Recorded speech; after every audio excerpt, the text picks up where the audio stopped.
नाज़रीन, कश्मीर लाइफ में आपका खुशामदीद। आज यहाँ कश्मीर एंजल नेटवर्क की तरफ से एक दिन का प्रोग्राम रखा गया है, जिसमें बहुत सारे एक्सपर्ट्स इस बात पर बात कर रहे थे कि कैसे अल्टरनेटिव स्कीम ऑफ फंडिंग, जो डेट फंडिंग से बाहर हो, उसको कैसे रोबे कार लाया जाए यहाँ की अनएम्प्लॉयमेंट, अंडर एम्प्लॉयमेंट को मैनेज करने के लिए। इसमें बहुत सारे एक्सपर्ट्स ने बात की, हम भी उनसे एक एक करके बात कर ही लेंगे, लेकिन शुरुआत इस बात से करेंगे।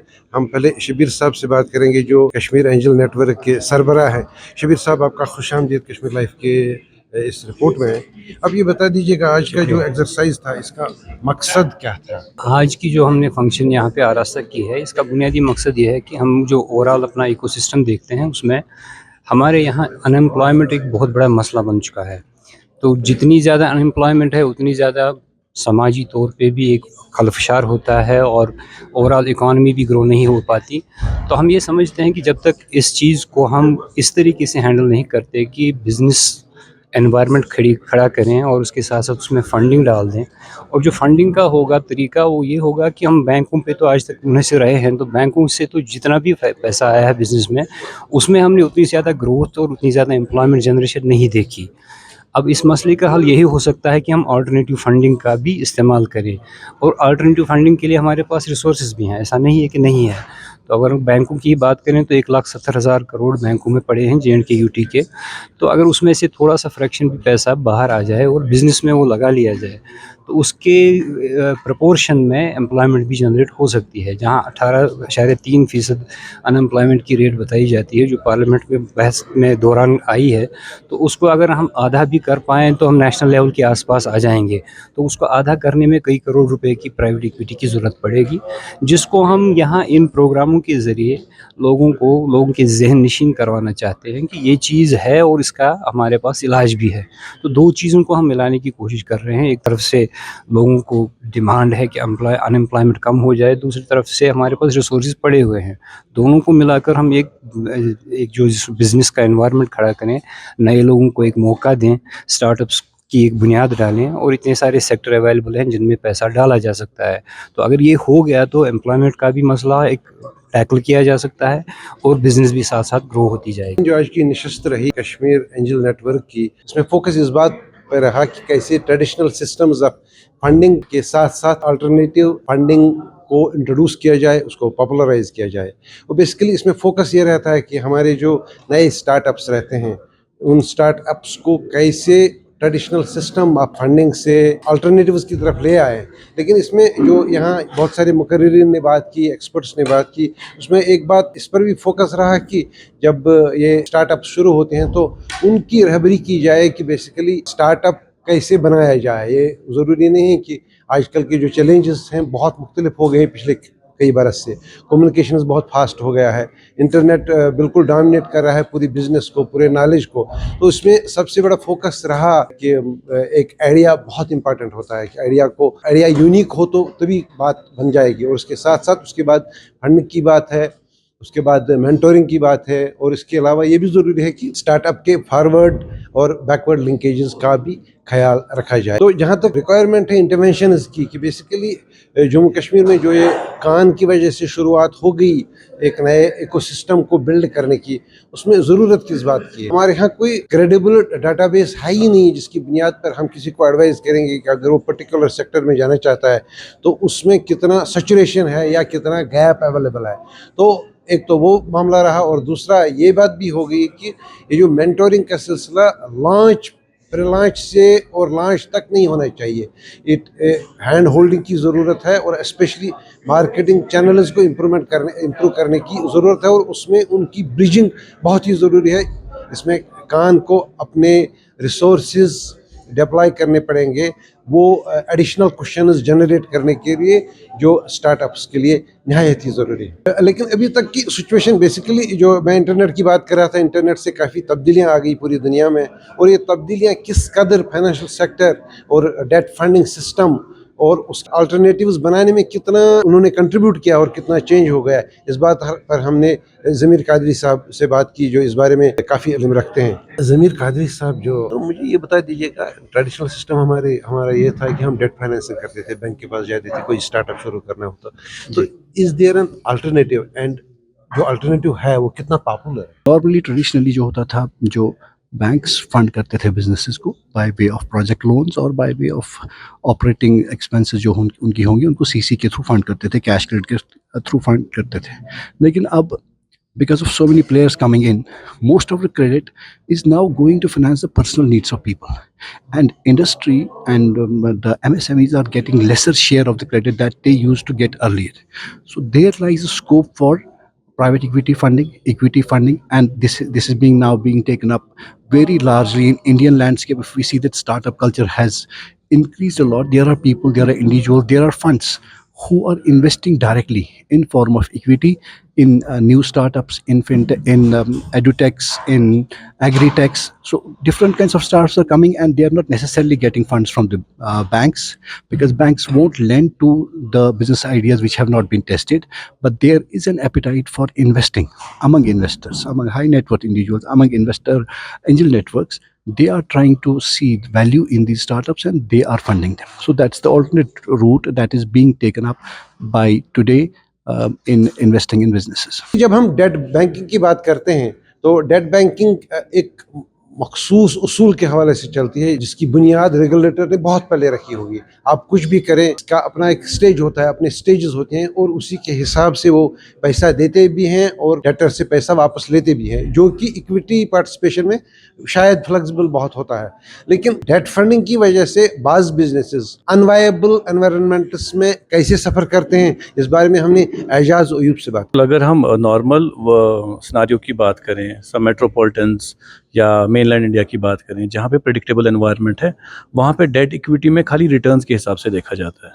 लेकिन अगर हम जम्मू कश्मीर की बात करें, यहाँ पे खाली रिटर्न्स नहीं देखने, यहाँ पे फंडिंग की वजह से आपके बिजनेस में रिस्क बेयरिंग कैपेसिटी कितनी इंक्रीज़ हो जाती है. जब नामासाइद हालात हो जाते हैं तो एक डेट जो बैंक लोन से लिया हुआ बिजनेस, उसके फेलियर रेट काफ़ी हाई होती है कंपेयर टू जो इक्विटी होता है. इक्विटी में आपकी रिस्क बेयरिंग कैपेसिटी काफ़ी ज़्यादा बढ़ जाती है. अगर आपके लीन पीरियड्स आते हैं जहाँ पे कैश फ्लोज बहुत कम हो जाते हैं, आपको बैंक का जो डेट होता है वो बड़ा इनफ्लेक्सिबल होता है. उस टाइम आपके एक 90 डेज़ का पीरियड जो थ्रू आउट इंडिया है एक NPA होने का, उस वक्त बैंक जो है उसकी अपनी रूलिंग्स होती है, उसके अपने कायदे होते हैं, उसके मुताबिक आपको वो भरना पड़ता है. लेकिन यहाँ से जो कैश फ्लोज का डिसरप्शन हुआ होता है, उसकी वजह से वो बिज़नेस जो है फेल हो जाता है. एज ए रिजल्ट वो बैंकरप्सी फाइल कर लेता है, या उसकी नीलामी हो जाती है, या उसके एसेट्स सीज हो जाते हैं. जो कि ये वाले बिजनेस जो जम्मू कश्मीर के एनवायरनमेंट के हिसाब से हैं, इसमें एक डू और डाई सिचुएशन ना मेक और ब्रेक की सिचुएशन पे आ जाता है इफ़ इन केस उनका डेट काफ़ी ज़्यादा है, जो कि होता है. और अनफॉर्चुनेटली यहाँ पे जो इक्विटी फाइनेंसिंग का जो निज़ाम है वो बहुत इनफैंसी स्टेज पे क्या बिल्कुल मौजूद ही नहीं है. तो अगर वो चीज़ यहाँ पे फॉर्मलाइज हो जाती है, एक बहुत बड़ा जो बिज़नेस का जो तबका है, जो फेलियर रेट बहुत ज़्यादा हाई है, वो कहीं हद तक अरेस्ट हो सकती है मेरे ख्याल में. स्टार्टअप्स पर फोकस काफ़ी टाइम से है और हमारे यहाँ बहुत सारे कंसल्टेंट्स भी बात करते हैं, इस पर काम करते हैं लोगों को नए बिजनेस शुरू करने में. तो क्या अल्टरनेटिव सिस्टम ऑफ डेट ये कितना पॉपुलर है और ये कितना कश्मीर में कैसे काम कर रहा है, इस पर हमने कलंदर साहब से बात की. देखिए, मुझे तकरीबन आज 43 साल हो गए कंसल्टेंसी करते, जो एक लाइफ टाइम होता है, 4 डेकेड से ज़्यादा ये काम करना. मैंने तकरीबन इस वक्त 8,500 प्रोजेक्ट्स पे काम किया होगा आज तक 5 कंट्रीज़ में. और हर जगह मैंने यही देखा कि प्राइवेट फंडिंग पे ही इंडस्ट्री चल रही है, क्योंकि प्राइवेट फंडिंग के लवाजमात कम होते हैं. वहाँ पे उसकी जो मैंडेटरी रिक्वायरमेंट्स होती है वो कम होती हैं. आप प्राइवेट इन्वेस्टर के पास जाते हैं, उसको लगता है कि ये काम ठीक है, वो इन्वेस्ट करता है. वो फिर आपका सिबिल स्कोर नहीं देखता है, क्योंकि उसको लगता है आज आपका प्रोडक्ट. हमारी प्रॉब्लम क्या है यहाँ बैंकिंग फॉर्मल सेक्टर में, प्रॉब्लम क्या है कि आप आदमी की पास्ट हिस्ट्री भी देखते हैं, उस हिस्ट्री के बेसिस पर आप उसका फ्यूचर डिसाइड करते हैं, जो गलत बात है. अगर पास्ट में किसी ने एक दफ़ा डिफ़ॉल्ट किया है क्रेडिट कार्ड की पेमेंट का, वो सिबिल स्कोर उसका डाउन होता है, आप उसको आज फंड नहीं देते, हालांकि उसके पास एक वाइबल एंटिटी हो. तो कश्मीर में ये प्रॉब्लम बहुत ज़्यादा है, क्योंकि यहाँ जो हालात ख़राब होते थे, जिसकी वजह से लोग डिफ़ॉल्ट करते थे, NPA हो जाते थे, उसकी वजह से सबका सिबिल स्कोर ख़राब है. बैंक उनको शायद प्रॉपर्ली फंड ना करे. उसमें जो ये प्राइवेट इन्वेस्टर्स का है, इसका बहुत ज़्यादा स्कोप है. और हम जो इन्वेस्टमेंट की बात कर रहे हैं, ये इन्वेस्टमेंट कुछ लाख से स्टार्ट होकर 2-4 करोड़ तक की अभी हम मान रहे हैं. हम बड़े ज़्यादा 100 करोड़ के प्रोजेक्ट्स की बात नहीं कर रहे. तो ये अच्छा है कि प्राइवेट इन्वेस्टर आएंगे. भी हमारे पास एक प्रोजेक्ट है जिसके पास 5 करोड़ रुपए का ऑर्डर है, हाथ में ऑर्डर है 5 करोड़ रुपए का, नेक्स्ट 6 महीने में हमको ये प्रोडक्ट दे दो, 2 करोड़ उसको चाहिए, बैंक नहीं दे रहे प्रोडक्ट अब एस्टेब्लिश करने के लिए अपना यूनिट। तो अगर प्राइवेट इन्वेस्टर आएगा, कोई 1 करोड़ देगा, 1 करोड़ उसको अपना निकालेंगे, तो इसका बहुत ज़्यादा स्कोप है, इसका बहुत ज़्यादा फ़ायदा हमारी इंडस्ट्री को लोकली और एम्प्लॉयमेंट जनरेशन में हो सकता है। प्राइवेट इक्विटी कश्मीर में पॉपुलराइज हो सकती है और क्या इससे कोई तब्दीली आ सकती है? कुछ सक्सेस स्टोरीज हैं। एक institution Aspire educational consultancy private limited जो है, उसने आज से 10 साल पहले 42 करोड़ रुपए का इन्वेस्टमेंट प्राइवेटली रेज किया है और इस वक्त बहुत काम कर रहा है अब पिछले 10 साल से। और इस सिलसिले में हमने इसकी फिजिबिलिटी कश्मीर में, इसके हवाले से हमने बात की प्रोफेसर सदीक वाहिद से, तो उन्होंने बताया I think it's very feasible. It depends on the conditions, the overall conditions. And one condition is there a culture of giving? You know, with an idea to help someone, the old idea that, you know, instead of giving somebody a fish, show him how to fish or her how to fish. And that is it. So I think that is one. You need a culture of giving. And we have one in Islam. It's just how you direct that giving. I think that's one. And on the part of the recipient of the thing, the other aspect is that can they be honest, you know, in sort of their expertise on it, and of course financially that's already sort of included in it, but can they be honest in their ability to make good the expertise that they claim in order to start an entrepreneurial venture of some sort. So I think that these are the two major considerations that you have to take into account, and inshallah it can be very successful. हमारे यहाँ जम्मू कश्मीर में जो situation है, अगर हम bank Waltz का देखें, bank Waltz में हमारे यहाँ 1,70,000 करोड़ के पास पैसा पड़ा है, जिसमें से शायद 50 या 55 या 60% ही डिप्लॉय होता है डिफरेंट स्कीम्स में। और सिचुएशन ये भी है कि कुछ पैसा, सारा पैसा सेक्टर्स में नहीं जा रहा है जहाँ एम्प्लॉयमेंट जनरेशन हो। तो इस वजह से काफ़ी सारे लोग काफ़ी टाइम से इस पर कोशिश कर रहे हैं कि क्या ऐसा मुमकिन है कि जो पार्क करते हैं अपने फंड्स बैंक्स में 8% या 7% पर, क्या उनको हम कन्विंस कर पाएंगे कि अगर आप उसका एक छोटा सा हिस्सा प्राइवेट इक्विटी में लाएंगे तो हो सकता है कि इसके रिटर्न 7% या 8% से बढ़कर 16% भी हो जाए, ऐसा मुमकिन है। तो एक शुरुआत है, अब देखते हैं कि जो शुरुआत अभी तक रही वो पॉजिटिव रही और इम्कानात काफ़ी रोशन हैं। तो अभी तक हमने कम से कम 2 करोड़ रुपए की इन्वेस्टमेंट रेज़ की है स्टार्टअप्स में, जो चली गई है अभी तक। और ये फिगर तो हमने अभी जो 1-1.5 साल की हमारी कोशिशें हैं उनमें से इतना सारा हो चुका है। लेकिन अब हमें, चूँकि एक रास्ता खुल चुका है, कई लोगों को इसके बारे में नॉलेज हो गई है और इसकी ग्रोथ के भी उनको ना अंदाजे लग गए हैं, तो इसलिए हमें आगे 5-6 महीनों में 4-5 करोड़ की और इन्वेस्टमेंट आने की एक ना लग रही है, जिसको हम कहते हैं पॉसिबिलिटीज़ भी हैं और हमें दरअसल यकीन भी है इस बात का कि ऐसा होने वाला है। तो ये कोशिश आज की उसी सिलसिले की एक कड़ी है। अब ये जो नया प्रोसेस शुरू जम्मू कश्मीर में हुआ, ये आने वाले दिनों में कैसे अनफोल्ड करेगा खुद को, ये देखने की ज़रूरत है।